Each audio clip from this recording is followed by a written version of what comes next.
Desejo aos amados irmãos a graça e a paz do Senhor Jesus Cristo. Amém? Amém. Nós estaremos lendo para a nossa meditação a bendita palavra de Deus em Romanos capítulo 1, versículos 16 e 17. A justiça pela fé. Porque não me envergonho do Evangelho de Cristo, pois é o poder de Deus para a salvação de todo aquele que crê, primeiro do judeu e também do grego, porque nele se descobre a justiça de Deus de fé em fé, como está escrito, mas o justo viverá da fé. Que Deus esteja abençoando esta leitura, esta palavra em nossos corações. Nós estaremos meditando e o tema para a nossa meditação é credenciais do Evangelho. Por credenciais entendemos títulos ou ações que dão crédito, que abonam, que nos beneficiam as pessoas. O Evangelho do Senhor Jesus Cristo tem suas credenciais. Em Marcos capítulo 1, versos 14 e 15, a Bíblia diz que após a prisão de João Batista, Jesus foi para a região da Galileia, pregando o Evangelho do reino de Deus e dizendo: arrependei-vos e crede no Evangelho.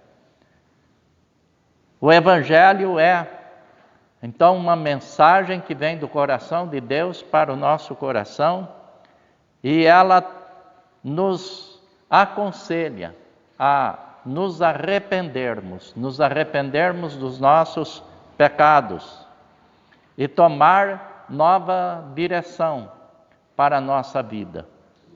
Arrependimento significa justamente isso, mudança de mente, mudança de direção, mudança de conceitos, de opiniões, mudança da maneira de pensar. E, assim sendo, tomamos outras direções para a nossa vida.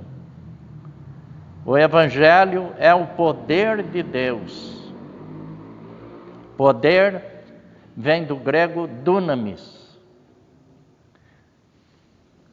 Na nossa língua portuguesa, dínamo, que tem o poder de transformar a energia natural em energia elétrica. Deriva-se também daí a palavra dinamite, que conhecemos por sua força explosiva. O Evangelho é o poder de Deus, que estoura, que explode as fortalezas, destrói as fortalezas do inimigo. Em Atos 16, nós encontramos a história de Paulo e Silas, quando eles estavam presos na cidade de Filipos. E a Bíblia nos diz que houve ali um pequeno terremoto. O cárcere tremeu, as bases do cárcere tremeram, e a Bíblia diz que os portões foram abertos. E nenhum dos presos fugiu, todos ficaram ali. E o carcereiro, preocupado, porque ele pagaria com a vida se algum daqueles presos fugisse, e ele então perguntou para o apóstolo Paulo e Silas: o que eu preciso fazer para me salvar?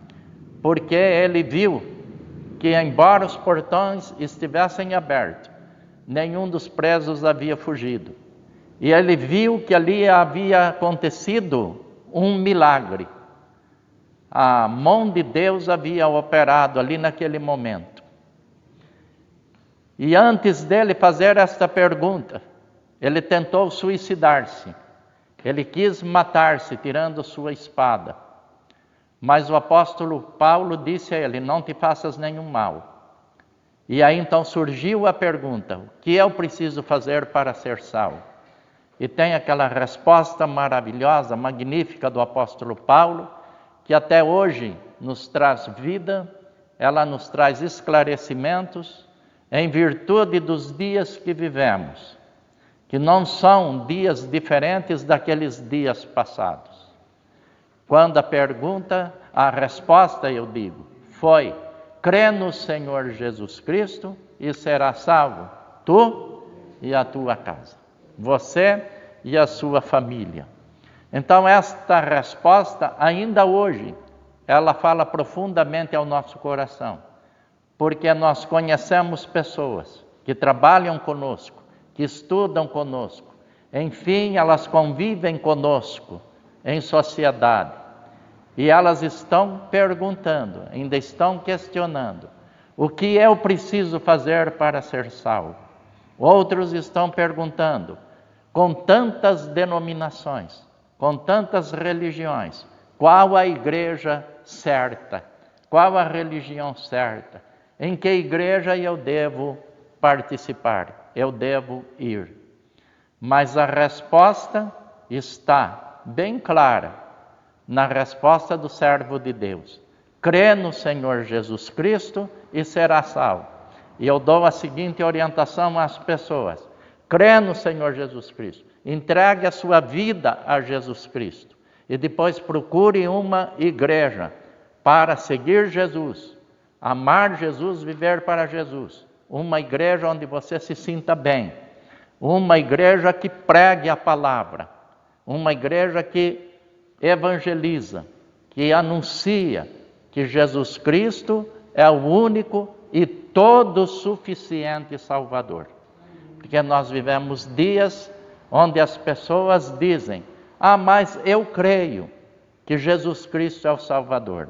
Não basta crer que Ele é o Salvador, Ele tem que ser o único e todo suficiente. Só Jesus. Nós não precisamos nada mais além de Jesus.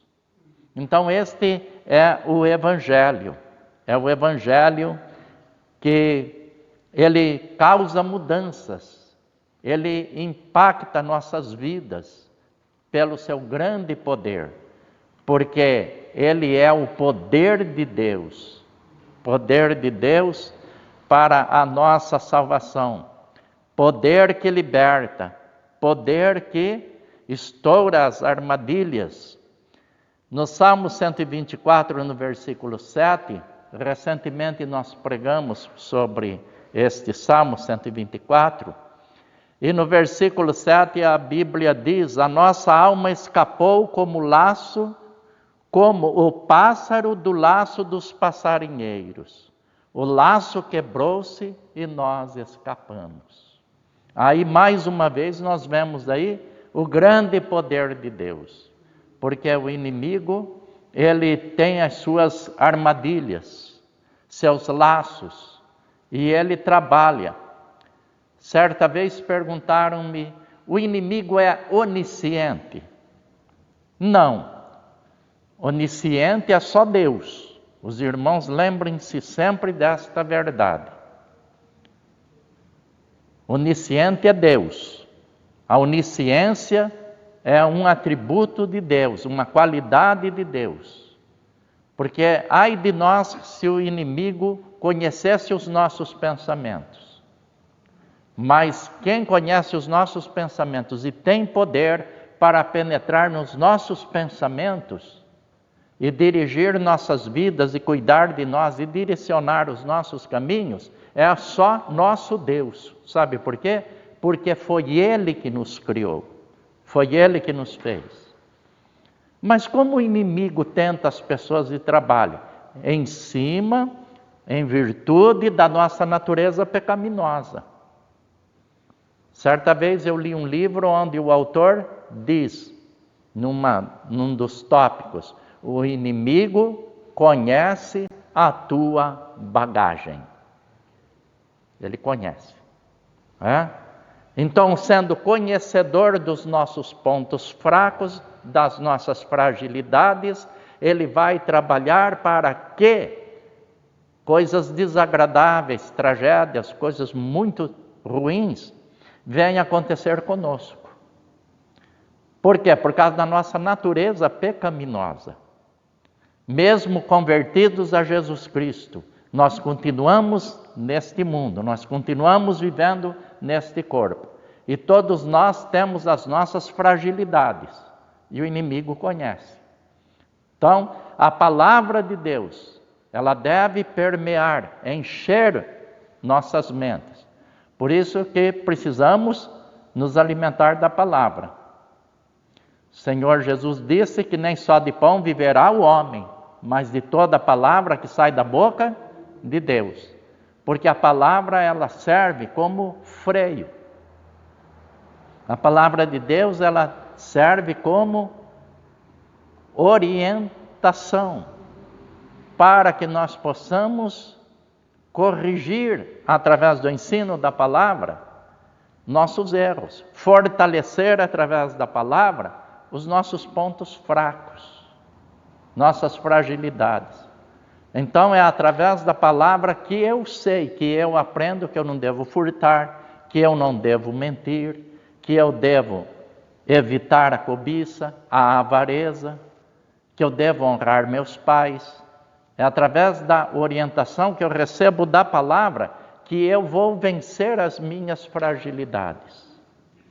Então, o Evangelho de nosso Senhor Jesus Cristo, o Evangelho que Deus nos deu na pessoa de Jesus, ele trabalha para nos dar transformação, libertação e também nos orientar para evitarmos, através da sabedoria que a palavra de Deus nos dá, evitarmos as armadilhas, os laços que o inimigo tem preparado.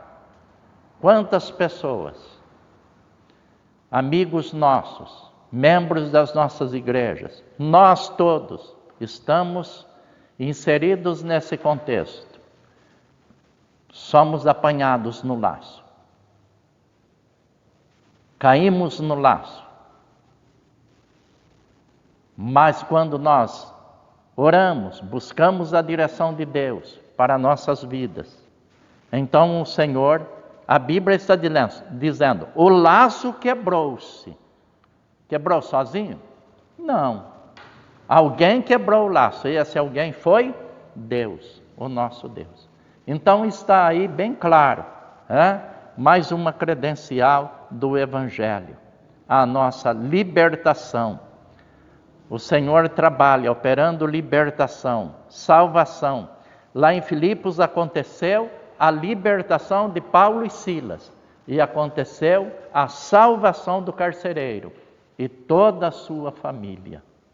Porque o que Deus tinha no seu plano não era especialmente a libertação de Paulo e Silas. Eles já eram servos de Deus. Eles já estavam inseridos no projeto missionário de Deus. Agora, o que Deus tinha em plano era a salvação do carcereiro, a salvação daquele homem, a salvação da sua família. Porque uma alma, o Senhor Jesus disse, vale mais do que o mundo todo, o mundo inteiro. E Deus tinha no seu plano a salvação daquela vida, a salvação daquela família e a salvação de muitas pessoas, milhares, milhões de vidas que se converteram e estão ainda se convertendo, ouvindo esta palavra.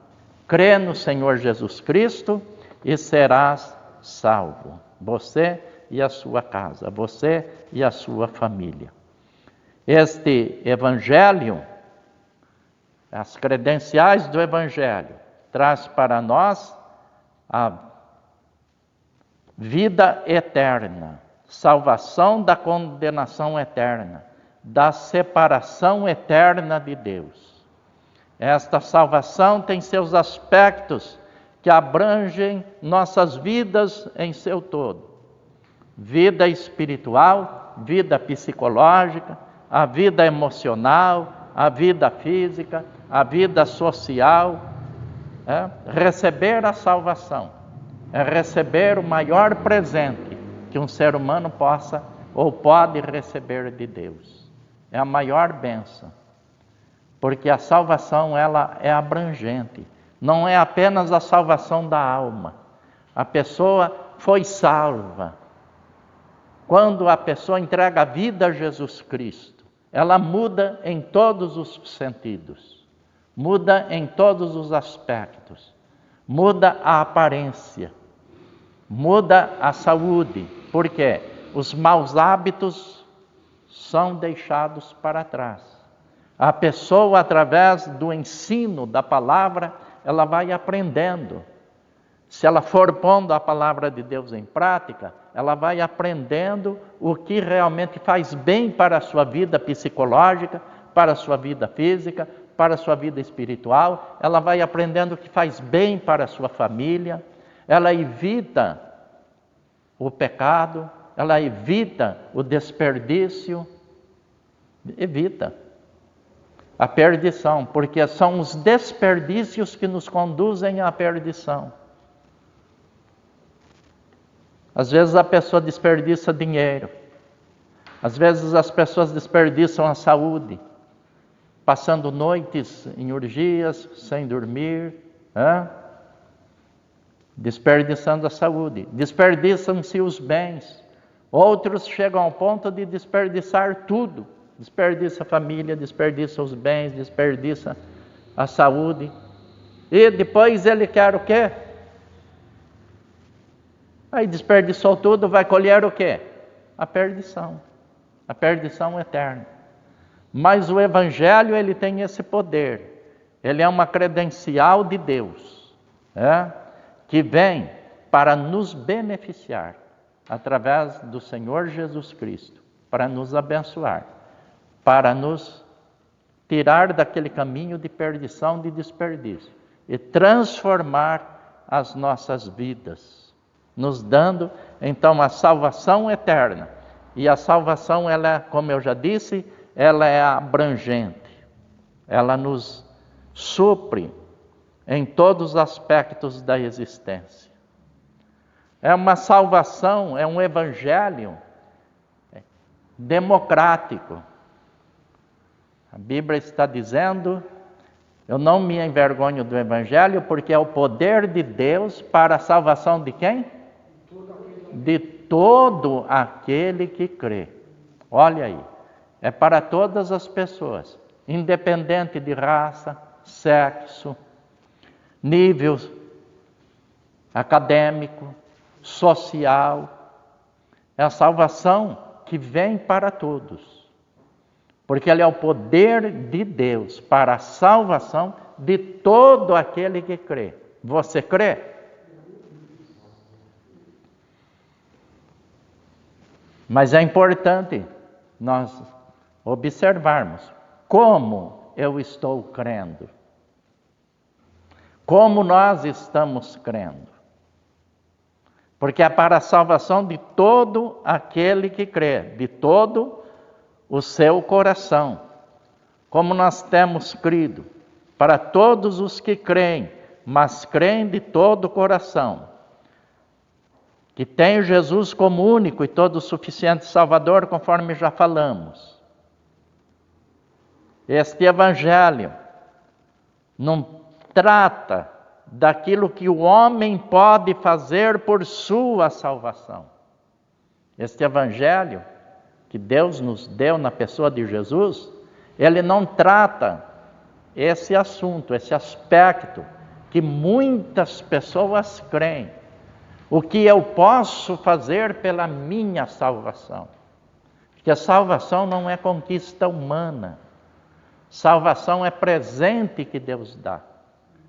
Salvação, ela vem do coração de Deus para o nosso coração.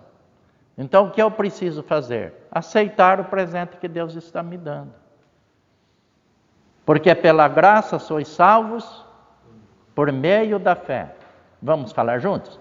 Porque pela graça sois salvos por meio da fé. E isto não vem de vós, é dom de Deus, não vem das obras para que ninguém se glorie, para que ninguém se orgulhe. Então este evangelho, ele não trata daquilo que nós podemos fazer pela nossa salvação, mas ele trata daquilo que Deus já fez por nós. Ele trata, ele cuida, ele orienta, ele nos ensina tudo aquilo que Deus já fez por mim e por você. Tudo aquilo que Deus já fez por nós. Não é uma mensagem do que Deus exige de nós. Não é.